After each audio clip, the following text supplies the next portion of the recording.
but you and Nolan are co-founders, correct? Yes. Yes. Okay. So one of the questions I get a lot now that I have a co-founder here in front of me, relationships, incredibly important, but some relationship tips, some things that you and Nolan have learned throughout your career working together. Can you share some of the insight, some of what you've learned?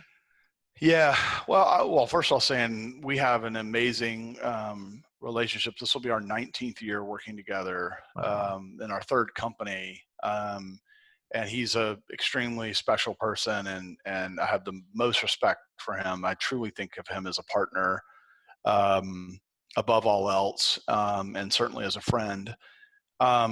What I think is great about our relationship and how we work together, which is short of magical. I mean, that sounds corny to say, but it really is. We're probably the most different people you could meet in some ways. I'm an extrovert. He's an introvert. I like being in front of people. He hates it, obviously, being an introvert.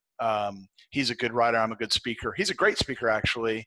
I'm an okay writer. It's sort of like we have a lot of compliments. He's phenomenal on the product. I'm phenomenal on the engineering and architecture and design.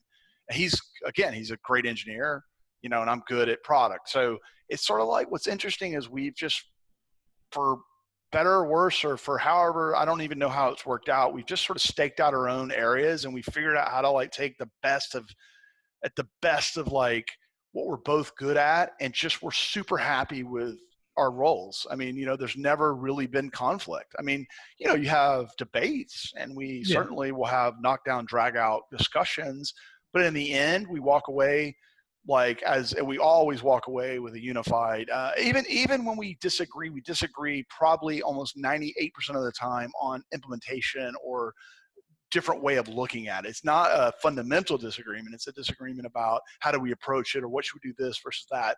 So the sense of how we move forward is always the same.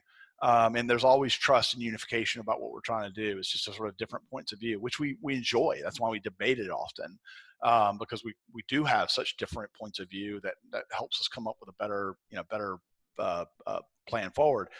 And I think that's how, that's how it's been. We've been able to work this way, and we're really good at coming up with product, because of this compliment. I think because what I care deeply about, if we just talk technology for a moment or product for a moment, what I care deeply about, he's kind of okay to let me deal with it, right? Because he cares a lot less about those things, and what I care a lot less about, he cares deeply about, right? And they're both critically important to how you build a great product.